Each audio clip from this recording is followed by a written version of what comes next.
Bonjour chers étudiants et bienvenue une fois encore à cette session qui porte sur l'une de nos thématiques, la gestion des ressources humaines. Alors aujourd'hui nous allons aborder la dimension sociale de la gestion des ressources humaines. Et je me souviens que lorsqu'on a défini les objectifs de la gestion des ressources humaines, nous avons convenu de ce que la gestion des ressources humaines, c'est une fonction organisationnelle qui vise à offrir à l'organisation des ressources humaines en quantité et qualité suffisantes et des ressources humaines motivées. Donc nous allons aborder la deuxième phase, ou bien le deuxième grand objectif de la gestion des ressources humaines, qui est d'offrir à l'organisation des ressources humaines motivées.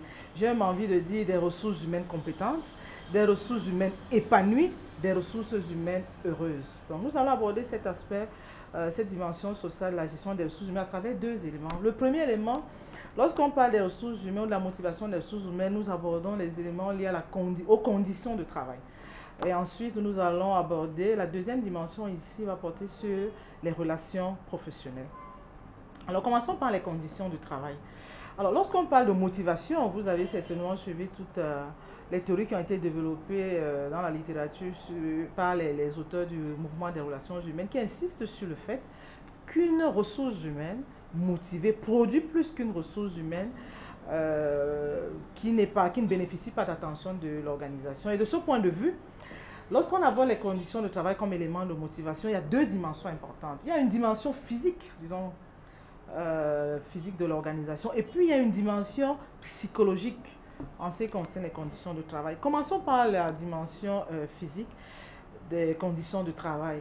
Lorsqu'on aborde la dimension physique des conditions de travail, il y a deux éléments qui nous interpellent. Le premier élément sont les conditions d'ambiance, disons les facteurs d'ambiance, et le deuxième, les facteurs de production. Alors lorsqu'on parle des facteurs d'ambiance ici, il s'agit d'évoquer l'aspect physique, l'environnement de travail de manière globale, les conditions également en termes de bruit, en termes de température. Vous savez qu'il y a des températures supportables pour le travail et d'autres qui sont insupportables. Il y a également toutes les conditions d'espace et de convivialité. Donc vous entendez souvent parler de l'ergonomie en ce qui concerne les conditions du travail. Et tous ces éléments ne sont pas des éléments... ce sont des éléments dont il faut tenir compte lorsqu'on parle des conditions de travail. Alors, deuxième élément, disons, deuxième facteur ici, sont des facteurs de production. Alors, lorsqu'on parle de facteurs de production en ce qui concerne les conditions de travail, il s'agit en fait d'aborder ici tous les éléments de la charge de travail, tous les éléments des conditions de travail, des conditions physiques de travail, tous les éléments d'effort physique que l'employé doit fournir, des charges mentales même également. Quelle est la charge mentale, quelle est la complexité de la tâche et quels sont en réalité tous les éléments qui pourraient attaquer psychologiquement je peux dire la santé mentale de l'employé. Et ce sont des éléments qui ne sont pas des éléments à négliger au sein de l'entreprise. Donc pour conclure ici en ce qui concerne les dimensions physiques, d'abord les facteurs d'ambiance, conditions physiques, la température, les bruits, l'espace de travail, la convivialité, et puis toute la dimension qui porte sur la production, la charge de travail, les conditions mentales également d'exercice du métier. Alors, ça c'était pour la dimension physique. La deuxième grande dimension, lorsqu'on parle des conditions de travail, c'est la dimension psychologique. Alors, lorsqu'on aborde la dimension psychologique, ici, il y a deux éléments aussi importants. Vous allez vous rendre compte que selon que l'employé en termes de statut est en statut d'intérimaire, en contrat de travail à durée indéterminée, en contrat de durée déterminée, ce statut-là peut également conditionner sa motivation au sein de l'entreprise. Selon que l'employé se situe dans une posture, une perspective de crainte de perdre l'emploi, donc peut-être intérimaire, stagiaire professionnel, contrat à l'essai, ce sont des statuts qui peuvent également avoir une incidence sur les conditions psychologiques de l'employé. Autre élément de conditions psychologiques de l'employé, ce sont les styles de gestion.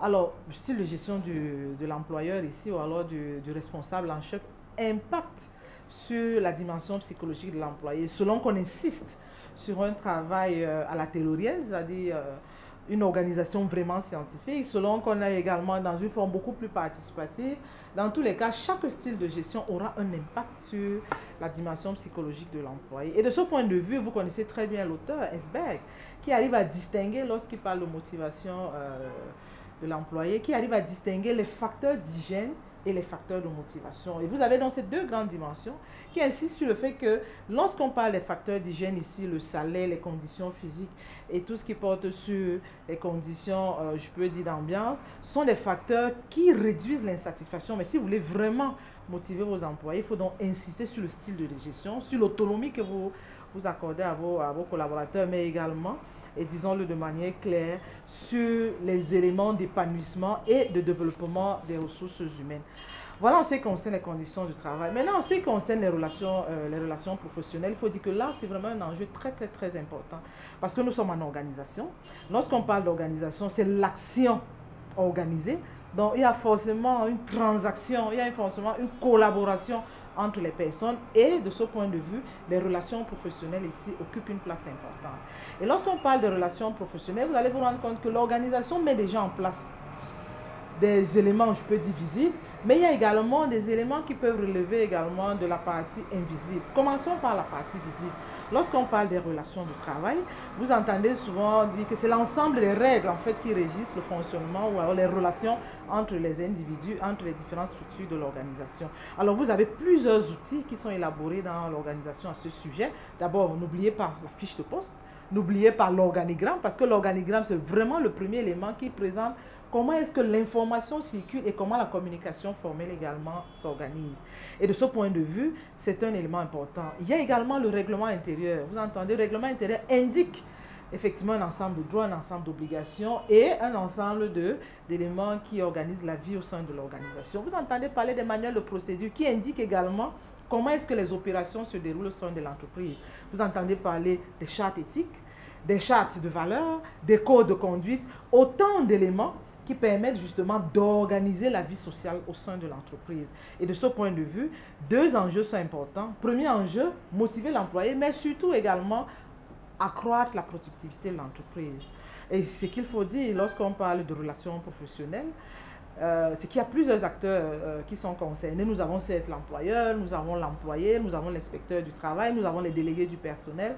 Bref, nous avons un ensemble d'acteurs. Vous entendez souvent parler de comité d'entreprise. C'est autant d'outils, autant d'acteurs qui permettent justement d'organiser la vie au sein de l'entreprise, d'organiser le travail, d'organiser la production à travers les relations professionnelles. Alors, lorsqu'on parle de ça, c'est vraiment l'aspect visible. Et puis, je vous ai dit qu'il y a également un aspect invisible qui touche au style de leadership, qui touche également, j'ai envie de dire, à la relation qui peut exister au-delà des outils. Et lorsqu'on parle des êtres humains, vous savez qu'il y a également un volet psychologique. Vous savez que nous manipulons également un ensemble de personnalités. Mais ce qui m'intéresse dans le cas de cette partie invisible, c'est de voir comment est-ce que le leader en chef peut influencer, disons ici, le follower. Et vous connaissez les enjeux en ce qui concerne le leadership et le followership. C'est justement cette relation qui doit exister, une relation forte, qui doit exister entre ces deux acteurs pour garantir effectivement la performance organisationnelle. Toujours est-il que lorsqu'il y a une performance organisationnelle d'un niveau important, c'est que la relation leadership, disons leader et follower est une relation forte. Et à contrario, lorsque nous n'avons pas de résultats, ce qu'au plan justement de cette relation, il y a une faible connexion entre le leader et ses followers. Alors ce qu'on peut dire, c'est que lorsque nous parlons d'action organisée, il s'agit ici d'interpeller toutes ces relations de travail qui garantissent le résultat, qui garantissent également que l'employé ou les employés sont suffisamment motivés. Voilà ce qu'on pouvait dire en ce qui concerne la dimension sociale, qui touche aux conditions de travail et qui touche également aux relations professionnelles. Je vous remercie.